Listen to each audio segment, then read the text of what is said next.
साथियों नमस्कार। आइए आज की कक्षा में हम सब का अध्ययन करेंगे। प्रत्यय से सामान्यतः सभी परीक्षाओं में कुछ न कुछ प्रश्न पूछे जाते हैं, चाहे वो सीटेट हो, यूपी टेट हो, किसी भी स्टेट का टेट एग्जाम हो या स्टेट एग्जाम हो, सुपर टेट एग्जाम जिसे हम कहते हैं, या फिर टीजीटी पीजीटी। कुल जमा अर्थ इतना है कि CTET, UP TET, TGT PGT सभी में ही जो है प्रत्यय से एक आध प्रश्न अवश्य ही पूछ लिए जाते हैं। तो इसलिए प्रत्यय जो है इम्पॉर्टेंट है प्रश्नों की दृष्टि से, जो प्रश्न पूछे जाते हैं अगर उसको देखा जाए तो। ठीक, तो आइए हम सब प्रत्यय का अध्ययन करते हैं।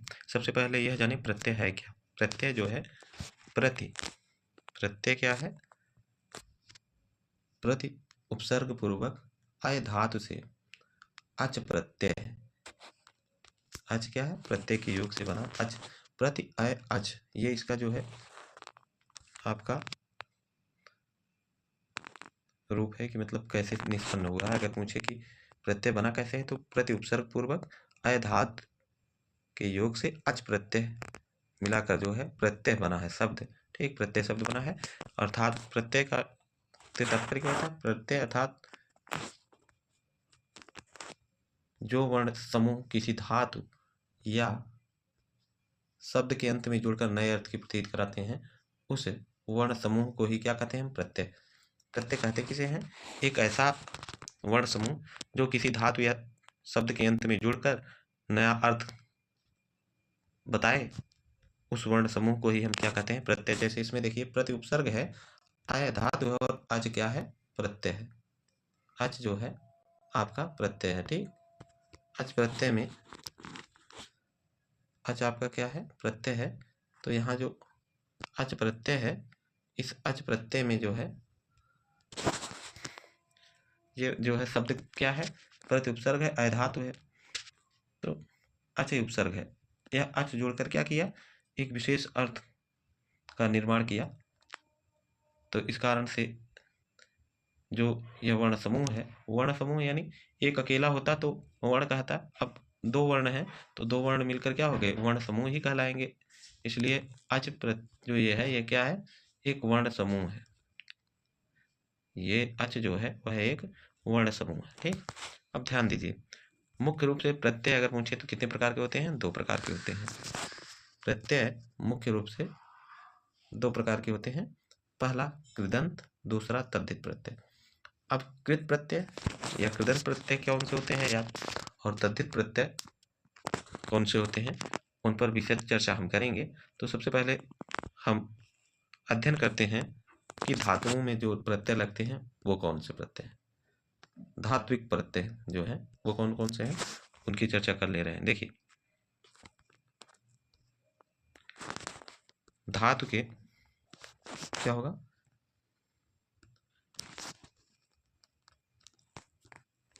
धातु के अंत में लगने वाले प्रत्यय जो होते हैं वह दो प्रकार के हैं। ऐसा जो है पाणिनि के अष्टाध्याय में मिलता है।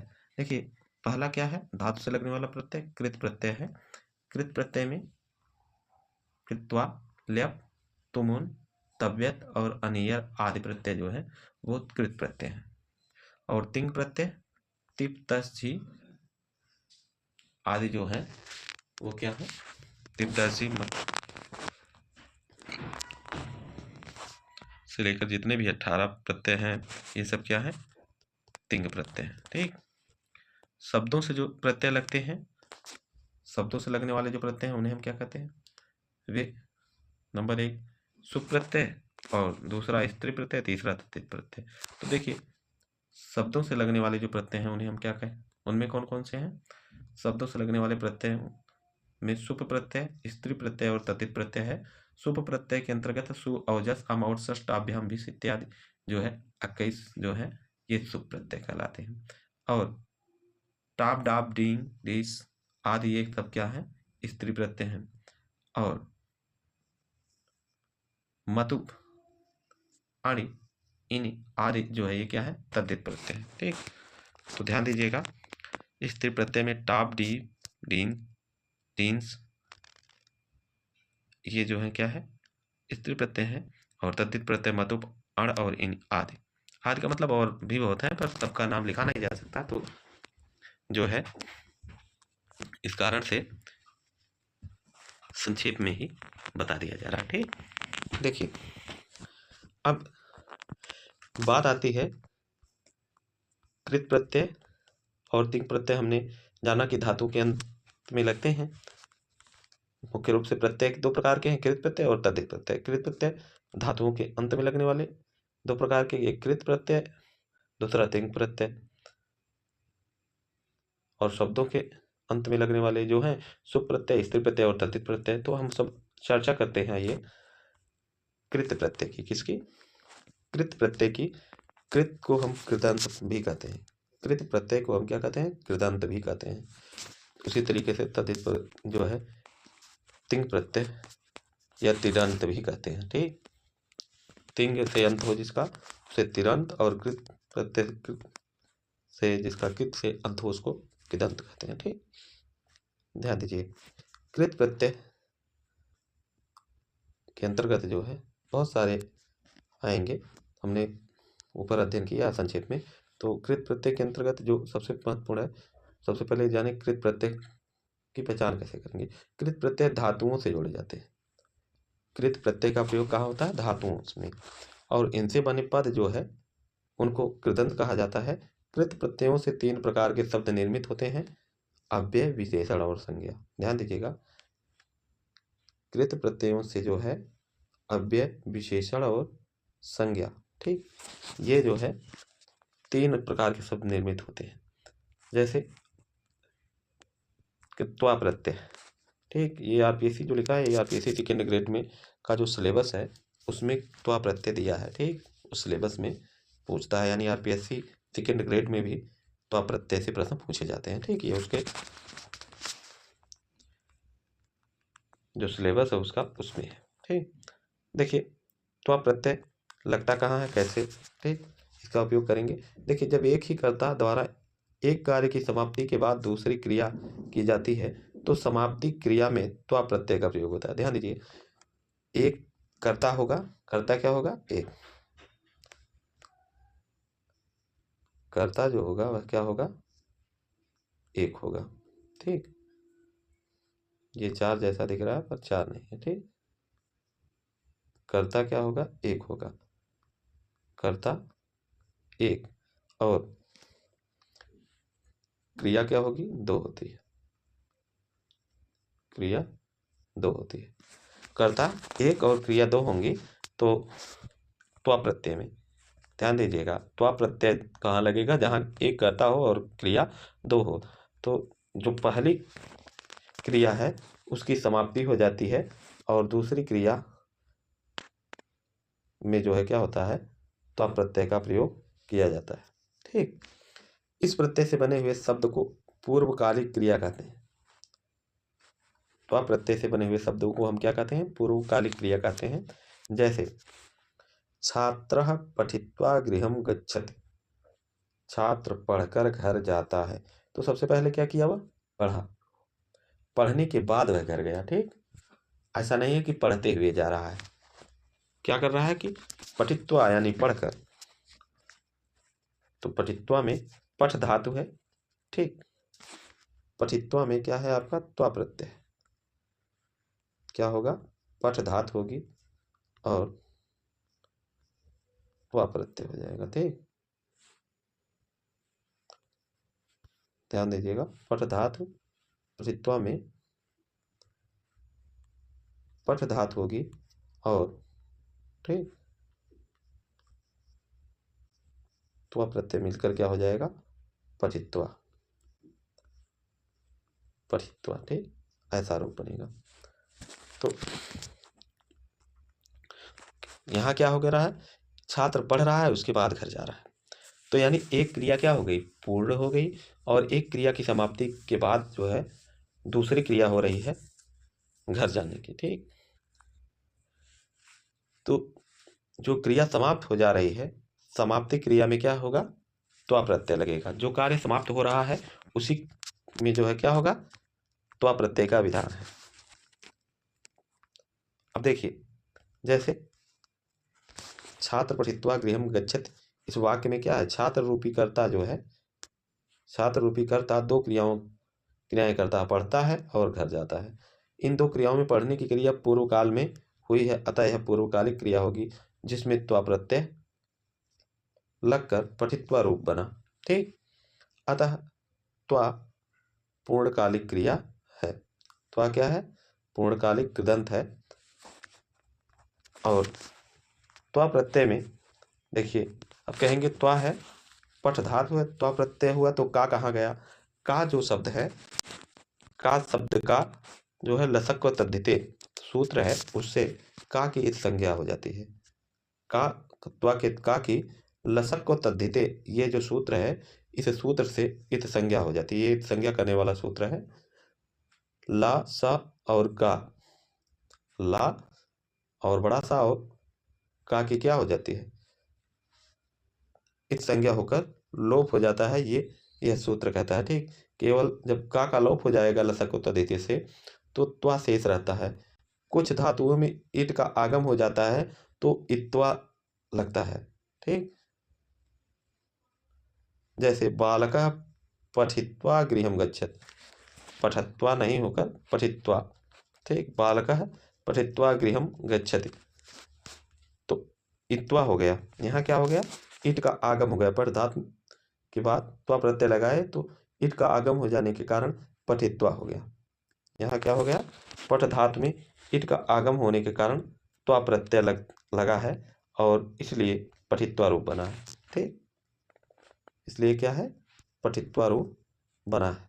ठीक, अब देखिए कुछ उदाहरण महत्वपूर्ण जो हैं उनकी चर्चा कर ली जाए। पठित्वा त्वा प्रत्यय के जो उदाहरण महत्वपूर्ण, उनकी चर्चा। ठीक, तो देखिए धातु दिया है, इधर एक तरफ धातु है प्लस प्रत्यय, यानी धातु और प्रत्यय दिए गए हैं, और उसके सामने जो है त्वा प्रत्यांत शब्द रूप जो है वो बना है। ठीक, तो क्री धातु है, त्वा प्रत्यय योग, क्री धातु में त्वा प्रत्यय का योग होगा तो कृत्वा शब्द होगा, इसका हिंदी अर्थ होगा करके।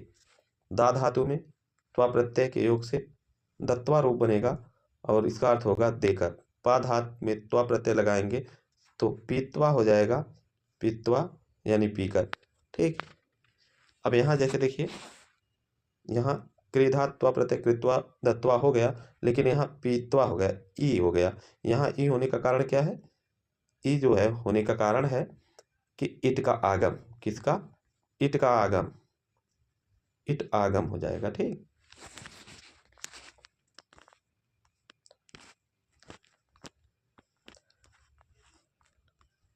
और देखिए उदाहरण और भी देखिए, बहुत सारे उदाहरण हैं। ठीक, जितना उदाहरण आप जानेंगे उतना अच्छा है। अधिकतम उदाहरण पढ़े रहेंगे तो अच्छे से आप समझ पाएंगे और गलतियां कम होंगी। ठीक, जैसे यहाँ देखिए क्या है, गम धातु है, त्वा प्रत्यय, गम धातु में त्वा प्रत्यय होकर गत्वा होगा, ना कि गमित्वा। कहीं कहीं गमित्वा लिखा रहेगा तो आप भ्रमित न होइएगा। ठीक, गम धातु में त्वा प्रत्यय के योग होने पर क्या होगा, गत्वा, जिसका अर्थ होता है जाकर। हंस धातु में त्वा प्रत्यय लगेगा तो हंसित्वा होगा, यानी हंसकर। ठीक, जी धातु में त्वा प्रत्यय लगेगा तो जीतवा यानी जीत कर। अस्था धातु में त्वा प्रत्यय स्थित्वा यानी ठहर कर। ठीक, ये जो है ना, चाहे हसित्वा हुए, जित्वा हुआ या फिर अस्थायित्वा हुआ। ठीक, ये बहुत महत्वपूर्ण उदाहरण है। देखिए अधिकतम सब लोग क्या करेंगे, ज्ञात्वा, श्रुत्वा इत्यादि जो है ना, श्रुधात्वा प्रत्यय श्रुत्वा, ये तो रूप बन जाता है, सब जानते हैं। पर कहाँ जो है ई का आगम किन किन में हुआ है उनको जरूर पढ़िए आप, जैसे स्थित्वा, जित्वा, हसित्वा इत्यादि। ठीक, ज्ञाधात्म में क्या प्रत्यय, ज्ञात्वा हो जाएगा, यानी जानकर। ठीक, इसी तरीके से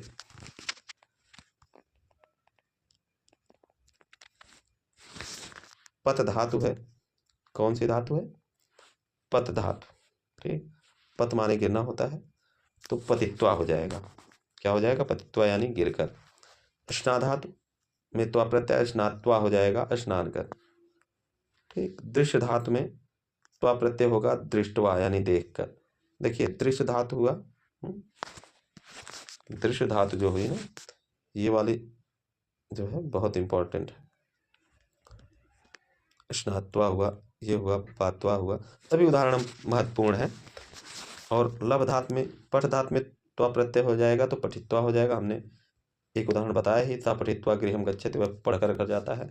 लभ धातु त्वा प्रत्यय लभित क्या हो जाएगा, लभत्वा क्या हो जाएगा, लभत्वा हो जाना चाहिए था, लेकिन हुआ क्या, लबध्वा हुआ। ठीक, अब लबध्वा हुआ तो लभ धातु में त्वा प्रत्यय लगाने से लबध्वा हो गया, धा हो गया।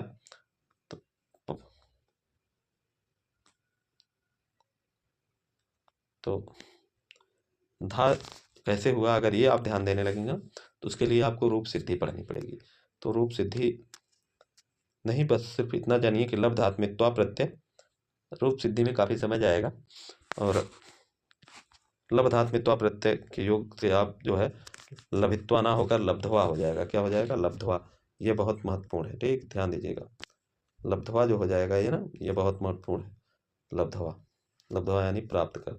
ठीक, भूधन्त्वा, भूत्वा यानी होकर, भू धातु में त्वा प्रत्यय के योग से क्या हो जाए, भूत्वा, भूत्वा यानी होकर।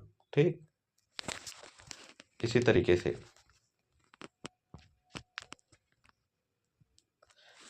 त्यज धातु में त्वा प्रत्यय का योग करेंगे तो त्यक्त्वा हो जाएगा। क्या हो जाएगा रूप, त्यक्त्वा। त्यक्त्वा यानी त्याग कर।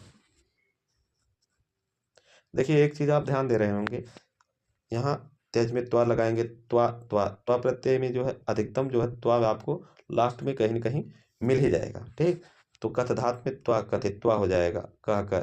ठीक, क्रिय धातु में त्वा कृत्वा हो जाएगा, खरीद कर। खेल धातु में त्वा खेलित्वा हो जाएगा, खेल कर। नी धातु नीत्वा।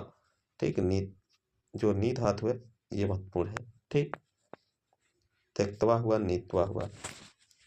और प्रच धातु में त्वा, प्रच धातु में जो है टा प्रत्यय लगाने से क्या हो जाएगा, पृष्ठवा यानी पूछ कर। पृष्ठवा मीन्स क्या हो जाएगा, पूछ कर। प्रच धातु में त्वा प्रत्यय लगा कर जब हम रूप बनाएंगे तो क्या हो जाएगा, प्रच धातु में टा प्रत्यय यानी पृष्ठवा, पृष्ठवा यानी पूछ कर। ग्रह धातु में त्वा प्रत्यय यानी गृहीत्वा, गृहीत्वा यानी लेकर। गृहीत्वा का अर्थ क्या हो जाएगा, लेकर यानी लेना। तो ठीक है, ये अब तक हमने जो है प्रत्यय का सामान्य अर्थ और उसके साथ त्वा प्रत्यय की पहचान और उसके कुछ विशेष उदाहरणों को जाना। अगली कक्षा में हम सब लेप प्रत्यय को पढ़ेंगे और उस पर आधारित जो प्रश्न है या उसके उदाहरण जो है महत्वपूर्ण उनकी चर्चा की जाएगी। तो मिलते हैं अगली कक्षा में, तब तक के लिए नमस्कार।